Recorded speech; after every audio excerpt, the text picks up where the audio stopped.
গভীর নিম্নচাপের যে দুর্যোগের আশঙ্কা, দক্ষিণবঙ্গে একাধিক জেলায় ভারী বর্ষণের সম্ভাবনা রয়েছে। সমুদ্র উপকূলে উত্তাল থাকবে সমুদ্র। নমস্কার, ক্রাইম প্রেস বেঙ্গলের ডিজিটাল পেজে আপনাদেরকে স্বাগত। আপনাদের সঙ্গে রয়েছি আমি স্বাতী। চলুন দেখে নেওয়া যাক আজকের আবহাওয়ার আপডেট। বঙ্গোপসাগরে তৈরি হওয়া গভীর নিম্নচাপটি অর্থাৎ স্বাভাবিক নিম্নচাপটি গভীর নিম্নচাপের শক্তি সঞ্চয় করে গভীর নিম্নচাপে পরিণত হয়েছে। চলুন দেখে নেব আমরা আজকের আবহাওয়া। দক্ষিণবঙ্গের একাধিক জেলায় কোন কোন জেলায় বৃষ্টির সম্ভাবনা রয়েছে। আমরা সরাসরি চলে যাব গ্রাউন্ড জিরো রিপোর্টিং আমাদের প্রতিনিধি কৃষ্ণ গাঙ্গুলির কাছে। গভীর নিম্নচাপের জেরে দক্ষিণবঙ্গে উপকূলবর্তী এলাকায় ভারী বৃষ্টির সম্ভাবনা। নিম্নচাপ ধীরে ধীরে শক্তি সঞ্চয় করে গভীর থেকে আরও গভীরতর নিম্নচাপে তৈরি হয়েছে। উড়িষ্যা উপকূলের উপকূলবর্তী জেলায় এবং এলাকাতে গভীর নিম্নচাপের জেরে সমুদ্র উত্তাল থাকবে এবং মৎস্যজীবীদের সেখানে যাওয়ার জন্য নিষেধাজ্ঞা জারি করা হয়েছে।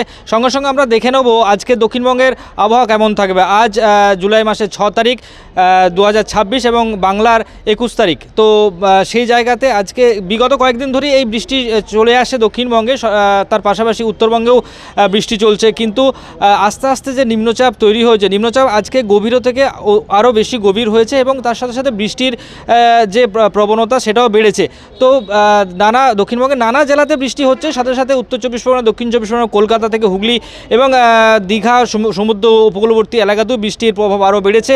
তো সেই ছবি আমরা সরাসরি দেখাচ্ছি দক্ষিণবঙ্গের বৃষ্টির প্রভাব কেমন থাকবে।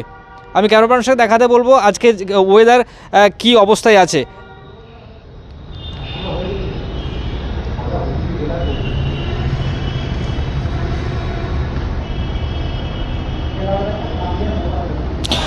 বঙ্গোপসাগরে তৈরি হওয়া নিম্নচাপ আরও শক্তি সঞ্চয় করে বর্তমানে গভীর নিম্নচাপে পরিণত হয়েছে। এর অবস্থান উত্তর উড়িষ্যা ও সংলগ্ন পশ্চিম উপকূলের কাছাকাছি।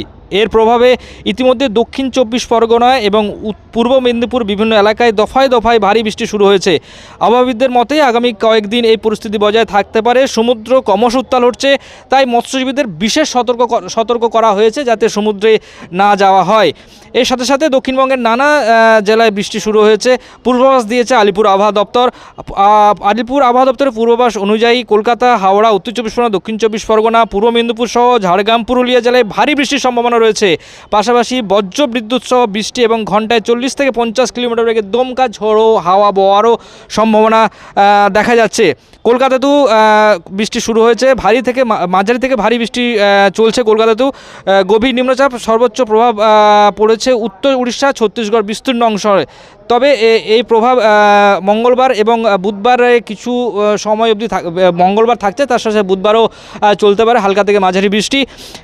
উত্তরবঙ্গেও বৃষ্টির পরিমাণ বাড়তে পারে। দার্জিলিং, জলপাইগুড়ি জেলায় কয়েকটি এলাকায় ভারী বৃষ্টির সম্ভাবনা রয়েছে।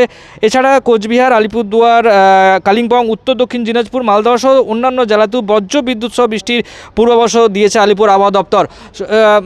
এই ছবি আমরা সরাসরি দেখাচ্ছি হুগলি জেলার তারকেশ্বর থেকে Krishna Ganguly report, crime press Bengal news.